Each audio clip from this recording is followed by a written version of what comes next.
Oh, hey, that's right. We're leaving Donut. We're starting our own channel, our very own channel. And this is it. Big time. This is our first video. So Yeah. welcome. Welcome to the channel. Yeah, we wanted to make sure you guys know that this is 100% our doing, our creative, our decisions, good, bad, and different. Our money. Yeah, this is us. This is something we've been, I don't know, very nervous about for a long time. Yeah, but also been dreaming about for a long time. And the time is finally right. Yeah, so we thought it would be best to give you guys kind of an explanation of why we're parting ways with Donut, what's to come, and kind of go back to the beginning of where we all started to build Donut to what it is today. Yeah, so let's talk about it. Yeah, we're at a very familiar place, I think. Yeah, my house. This is my house. In case you ever thought it was a donut house, this is just where I live. Yeah. So we're back. You might recognize that car. Yeah, that's a little peek of what's to come, I think. But before we get to that, let's talk about our time at Donut and how we got to this point, and then what we're going to do next. Yeah, so how, I think we came into Donut the exact similar way. Similar way, same time, basically. Same time, yeah. I was a comedian out here in Los Angeles working for an engineering company.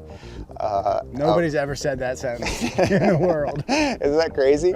My mom doesn't even believe it. Yeah, so I was doing a lot of comedy while I was working as an engineer, and I was pretty miserable. Yeah. And I saw this post come up about looking for hosts to work on a channel about cars, and I applied and went and auditioned in person, sent a tape in, and they hired me. And then they kind of instantly fired me in a sense. I was supposed to be a host in the show that they wanted me to host. Didn't happen. So they were like, hey, you know how to write and you know how to write comedy and jokes. How about you write some series for us? And I was like, okay.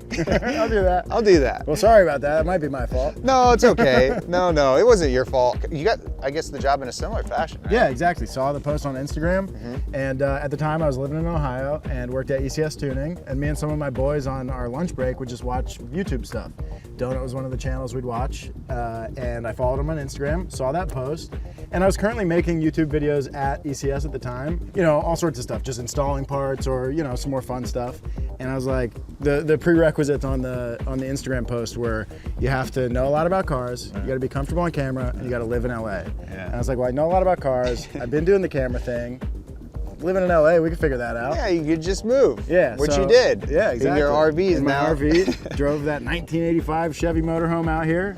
Took forever. Lived in it for 4 months. Right. On the streets of Santa Monica. Rode my skateboard to the Donut office every morning. I did shower at the one of the grossest LA fitnesses every morning. Just black shower floors, like with mold, not because they're supposed to be black. Sure. But yeah, that was a very formative time. For Yeah, sure. it was a great time. I think that was my, you know, I'd been out here in LA for 8 years, you know, commercial actor, doing acting and TV and film and comedy and stand-up and all this stuff. And this was kind of like my first, like, really paying job in entertainment. Technically, yeah. I didn't get paid much. For those of you who think we make a lot of money, I started at Donut making $60,000. Same. So, and then I did that for almost 2 years. Yeah. But I didn't matter to me because I loved it. Yeah, this is what I wanted to do. Yeah. Took a pay cut to come do it, moved to one of the most expensive places in the world. Yeah. And honestly, when I got the job, it was kind of a weird time. I just kind of threw my hat into the ring to see what would happen, and then it kind of happened pretty quick. And then it was like, okay, now I have to move to LA. Yeah. And like explaining that to my mom that I was gonna drive this old motorhome out to LA, leave my normal job to go work at this YouTube channel. Like she didn't understand that. I wasn't sure I did either. I was just like, I want to go see what happens. I think both our moms maybe shared the same sort of hesitation about their young boys going to work for a YouTube channel. I mean, I never wanted to be a YouTuber per se. I just wanted to enjoy a job where I went in every single day and worked with my buddies and had fun. And I think, like, you know, we both made a lot of sacrifices to do that. I had a career in biomedical engiering that I was he just used like, to inject stem cells into babies' hearts. no, I didn't do that. And then go tell jokes at night. It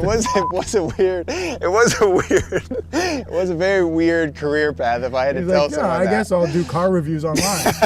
Well, I was, you know, Psycho. I was like, I just wasn't happy, and I didn't matter how much money I made, I just wasn't happy. I was in a manufacturing suite, like researching and trying to do like don't even know what that science. means. Yeah, it doesn't matter. It's just I wasn't just picture poor little Jeremiah just like this, just hours at a day. Just soldering together infant arteries. Yeah, and so I think like when I got the job, it was just like, hey, I'm gonna commit myself to this 150%, and it worked out. Yeah. It worked out until I think it didn't anymore. So pretty straightforward. I just want to say real quick, this is the easiest thing I've ever had to do in my entire life. Oh my god. Dude, I got him again. Who says old guys can't have style? Shaq Gnosis, baby. Thank you, Joby. You're welcome, Kane, and this is my birthday present to you.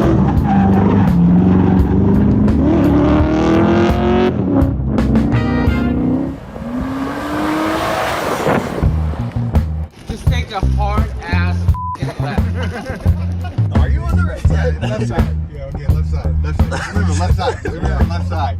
And the first thing we have is a f***ing roundabout. Oh no. All right, we did. Yeah, you slept in my childhood bed. Who slept in my bed? Me. Hey, what's today's episode about? Oh, we're drifting. We're drifting, baby. We're finally drifting. So much.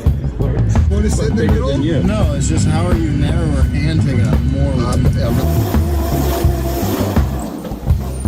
So, I mean, while Donut was a really great time in my life and a great experience and a huge like stepping stone for me personally, it was never really what I thought it was going to be. It wasn't quite what I signed up for. And over time, it got further and further away from that. Yeah, I mean because I wasn't necessarily a Donut fan. I really liked Science Garage. That was one of my favorite Same. shows. I was excited to work. We talked about this. Yeah, you were excited to work with Bart. I was excited to work with Bart. We showed up. Bart wasn't around. Yeah. You know, like you probably thought you were going to be working with guys who knew a lot about cars. Yeah. Now all of a sudden you're the expert car builder. Yeah. I was just a dumb comedy guy who knew enough about motorcycles and cars where I could write to it, but I wasn't like, you know, I'm not a fabricator. I know how to work on stuff, but I also thought, you know, I was supposed to host and I worked over a year writing, and I was just like, I don't want to do this. If you've ever written scripts for Donut, you know. Especially taking that big leap off the ledge to come Right. do it, and then it's like not what you thought it was going to be. Right. So it was trying, to say Yeah. the least. But, you know, going back to what attracted me to Donut more than anything else, it was a startup. And if you ever worked for a startup, it has this like, we're just gonna do Yeah, stuff, man. yeah. We're gonna spend some money on some stuff and figure out if Yeah. it works out. We're gonna do jokes. Yeah. At all costs. And you have a lot of misses. Yeah. We had a good amount of misses, but you also find that like magic. And Yeah. I think when you have that feeling of like, hey, this could be great, it's like you're chasing the dragon bee. Yeah. Yeah, and that's true. Well, like I said, Donut wasn't exactly what I thought it was going to be. It was cool, and it was so different than what I was used to. You know, it was like 10 to 12 of us in the office, and you could see the editors, and you could see the Yeah. writers, and you could see the business people, the CEO. All of us were in this small contained room, and I think like my best friends were formed in that area. Yeah, You know, that like was a great time. yeah. And we shared an office with another company. Yeah. You know, so they had to deal. One of the first things I got to do when I was hosting was do a burnout in the Ducati in the yeah. shop. I have a video of that. There's just other people working in an office. Yeah, they're like editing videos and stuff, and they come out with their headphones on, like, What the hell is going on? Informative. interesting time in the world. Yeah. I mean, that was when COVID hit. Right. So yeah. So we did that. COVID hit, and then it was completely Yeah. screwed up. But kind of like the growth of the channel happened during that time. I know I was doing B2Bs. B2B had this weird transition where I started to do the in-car ones, like where we actually had a car. And you were doing those before COVID, right? Right before COVID. COVID hit, and we we're like, hey, Jared's doing B2B now. what do we do? And we're you like, had been writing B2B for ages. I'd been right? writing it for a year. You know? Which I'd like to take a moment. I think you got a lot of hate early on for did. doing a James impression. I did. When what people don't know is that you were writing the scripts. I did, For yeah, James. I and then was. you just ended up writing the scripts and presenting And them. presenting them, yeah. So there were a lot of people who were like, this guy's just trying to be James. It's okay, it hurt my heart a little bit because I just wanted to be a part of the crew. But we pushed through. And eventually I made some fans, I think, I hope. But yeah, so I went from B2B in person to B2B in my garage. I shot between a bunch of different directors, 112 episodes, one a week, 112 straight. Never missed a release. Over 2 years of videos shot in my garage. That is a grind. It was an absolute grind, but it was one of the best things I think to happen for me because we really like learned how to make good videos that were fun, what worked, what didn't work, and you know, it helped build the channel. Yeah. Same thing with Money Pit. I Yeah. think Money Pit is one of the best series we've done at Donut, and you know, part of the reason we grew Donut to what it is today is because of this garage. Yeah, I mean, that was when Donut started doing build content. That was why it came out. They knew they wanted to get into the build space and didn't know how to do it. And I was like, I'll do it. Yeah. So that was cool. And I started, the first thing I think I hosted or was on was High Low, Yeah. which was fun. It was crazy, it was hectic, chaotic. And then right after that, we started Money Pit. And I think the second or third episode was when COVID hit. Yeah. So you had to go from, were you filming it in Sawtell or here? No, we were filming it here. So we didn't have a space at the old office. We didn't have anywhere to work on cars. So we were trying to find a space, and there was a lot of back and forth on that. This is while I was still living in the RV. Uh-huh. And so for a while, Donut wanted to like rent a house that I could also live in. All right. And so I was like, cool. We looked at a bunch of places. Then they didn't want to do that. So then I found this place, moved in with some friends, and then Donut was like, hey, can we use your garage? Yeah. I was like, sure. Yeah, they did that to me too. They were using our garages a lot. Come on in. Wow, Jerry. Wow. Thanks for having me. I can't believe I've never been here. I wish I would have cleaned up a little bit. Yeah, well, looks like you're from Florida. People can see what an Ohio guy looks like. This is what a Florida man Yeah, I got a looks bunch like. of Florida man stuff in my backyard. This is it. Wow, dude. This is where it used to happen, huh? This is where it used to happen. So you'd clear all these out every day? Well, yeah, pretty much. I got some tape marks right here. This is where my tripods sit. There's a foot mark right there, a foot mark right there. Wow. And I'd set it right here. I'd get my little stool. I sit right there. And I had a ring light before ring lights were cool. Remember that? They weren't cool yet. They weren't. They weren't cool. Interesting. What did I say? 112 episodes? Yeah, a lot. I think I did like 50 at the house, and then I got moved to the office real early. Oh, okay. Never Yeah. missed an upload, Impressive. ever. Never messed up an audio Did you track. say that? I don't know. Pretty sure Money Business. They had to have. Yeah. Those- I Probably. mean, if you're curious about the relationship, one of us is, let's say, I'm never on time, but I'm very disciplined about other things. Yeah. I'm always on time. And I have no idea what's going on.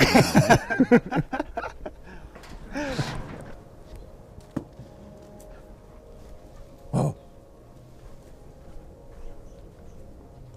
Good memories. Good memories. Right? And, you know, during COVID was such a weird time because you didn't know like when to stop working. We just got up, worked until, you know, we overworked ourselves. Yeah. And then we grew so fast, right? And I think like the turning point was, you know, we got sold. Yeah. We got acquired by a company that took over. And while they didn't have a ton of, you know, influence in the creative, whenever you get bought by someone, things just change, Yeah. you know? And it's not like those people are bad people. I still love Yeah. everyone at Donut. They're like my family. It hurts to like think that we're leaving them. Yeah, to be clear, this is very bittersweet. Yeah. But I mean, yeah, it just, you know, Donut, what I signed up for, Donut wasn't ever exactly that, and it just over time got further away from that. And especially once we sold, it was, you know, my previous job, the same thing happened. We got bought out by an equity firm, and I was just trying to get away from that. So I was like, oh, I'll go work at this small YouTube channel. Then the next thing I knew, it was a big YouTube channel that was worried about growth and, you know, EBITDA. And, Sure. you know, we got sold, and it was quickly I was in the same spot I was. Yeah, and I think a lot of people are under the impression that we own Donut, that we owned it, and so their success was directly translated to our success. And in a lot of ways it was. Like, we can't sit here and say like we don't have a lot of, or we're not fortunate for what Donut has done for us. Yeah, definitely. But it's not untrue to say that when we joined Donut, there was this, you know, like big shiny object at the end of the tunnel, which would be like, hey, you guys will own a part of this. So if we ever sell, you'll like be good. You know, you'll be good. And thousands of shares. Right. Yeah. But more than that, like money aside, it got to the point to where it was COVID happened. We worked so crazy hard that when we came out of it, we then got acquired, and then our fun YouTube job, which is like the best job on the world in the planet, because you get to do the things you want to do. Now we don't necessarily get to do that. It's a 9 to 5, and it just, I think it's a product of getting too big, growing too big, and then trying to just never drop down. Right. And I think, you know, I've always said one of the coolest things about YouTube is that you can take swings. You can try stuff you want to do, and if it doesn't work, you find out immediately, and then, you know, you revise. And we stopped doing that a long time ago. Yeah. And we just got to where we were trying to make videos that we knew would do well. right, instead of making videos that we just wanted to do. Yeah. And when you have to convince people who are paying for it to do the videos you want to do, it gets old fast. Yeah, and that was another big thing too. I mean, I went blue in the face pitching, trying to work on the S14, trying to do a bunch of stuff that I wanted to do, to the point that I just didn't want to pitch anymore. Right. Yeah, it's like you can only take so much rejection, because a lot of, like, especially when you're a creative person and you come up with these ideas, they're like a part of you in a sense. It's your like personality coming into video form. And when someone keeps like knowing, no, and the reason for the no is totally unrelated to how good it could be. It's ego, it's money, it's, you know, a whole bunch of, you know, excuses, instead of, you know, how it used to be, where it's just like, yeah, let's try it and see how it goes. Yeah. And we lost a little bit of that. Yeah, that was a tough pill to swallow. Yeah. And then one day I woke up and I was like, I don't have to do that anymore. Yeah, why do we got it? Hold on, we don't got to do this no more. That's the stuff I miss. And I think, you know, when you get acquired by people who are like professionals and they're more like business type, you lose a little bit of that. Yeah. It's not by, it just kind of creeps up on you, because there's something about like the dynamic of it where you don't know if you can be like, it's almost like vulnerability. You got to be vulnerable with people to like be goofy, right? And you get new people in that might not be your vibe, and then you kind of lose that. And then if one person loses it, another person loses it. And then now all of a sudden you just have this group of people that it just feels so much different. And, you know, and that's like, it's heartbreaking, really. You know, it's like, it crushes you to think like at one point, every single day when we walked in, it was like the best day. Yeah. And anything could happen. Yeah. And it slowly faded away.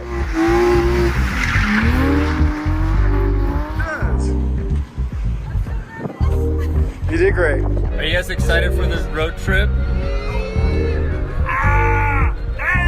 Like, one of the things that you guys might be wondering too is, okay, so you guys did that, now you're leaving. What can you expect? Like, how is Big Time going to be different from Donut, especially from a content perspective? And I think like the simplest answer is Joey and I were a huge creative force on Donut. We helped build the channel with creative. So we're going to get back to doing the stuff that we really want to do. Like this. A little tease back there. Yeah, some garage builds, just doing some relatable build stuff with cars that we like, doing some driving, some more experiential stuff, some traveling, going to cool car places in the world and seeing what it has to offer. Yeah, motorcycle stuff. Yeah. Race car stuff. Yeah. More drift stuff. You want to do more drifty boy stuff. Basically, we're going to make the content that not only we want to make, but we'd also like to watch. Yeah. So hopefully enough of you out there agree with what we like. I don't know how this is going to work out. I don't even know how the camera works. I hope, and I have a good feeling that we have such a great fan base of people that we've helped. You know, I think that's that's been the best thing about working at Donut, is like little kids who come up to you and are just like so thankful and pumped that they got you into cars. I mean, hell, dude, people started high school or middle school and now they've graduated. Yeah. They've gone through this like incredible period of their life where we were such like an impact, and that means the absolute world to us. Yeah, that's so rewarding. I can't tell you how many kids have come up and told me that they were the reason, or that I was the reason they bought a Miata or got into working on their own car or whatever the case is. And that's awesome. You know, more than anything in terms of like outward facing in what we do, the thing that's most important to me is handing the torch. You know, in some ways I feel like the last of a dying breed in terms of guys that are into tinkering with cars. Right. You know, just with EVs and the way cars are so complicated now. The cars from the 80s and 90s, like we're getting further and further away from that time. It's rewarding and it's a very cool spot to be, and I don't take it lightly to try to hand the torch off to the next generation of car guys and girls. And speaking of like going out into the community, I think that is one of the things we're going to do at Big Time. Like, we're gonna elevate. Like, I think being a part and like seeing people's cars and touching them and going to shows and going to events and having events, right, is something we want to focus on. I don't think people realize how thankful we are. We don't get to do anything unless people watch, and you have like a community of people who support you. Like, I am so happy to be working on the S14. And I think that'll come through in the video, and I hope you guys agree. I think you'll see some smiling Jeremiahs and Jobies in this content. But we thank you guys for coming along with us on this journey. This isn't a thing to say like, hey, don't watch Donut. Like I said, we love what we did at Donut. We still love the people who are over there. This is just something that we want to do for ourselves, and we got to jump off the cliff, and we got to do it sooner than later, and now's the chance. Yeah, time's ticking. We're getting old. Yeah, and you're still going to see us on Donut from time to time. We got Hilo coming up. We got the Ranger that we want to finish building and racing, and you know, there's a bunch of more like sciencey videos that I gotta do. We've got some contractual obligations that we have to fill. Yeah. So we will be popping up still over there, so you won't miss us over there. We just hope you guys come be a part of this journey with us, because we're excited. We're excited to build something new. We finally filmed this video. We finally did it. We filmed this video yesterday. So if you're watching it now, we filmed it yesterday. Listen, we're kind of procrastinating. That maybe isn't the best way to start a company. Wait, where are you going? No, come here. I got more stuff to say.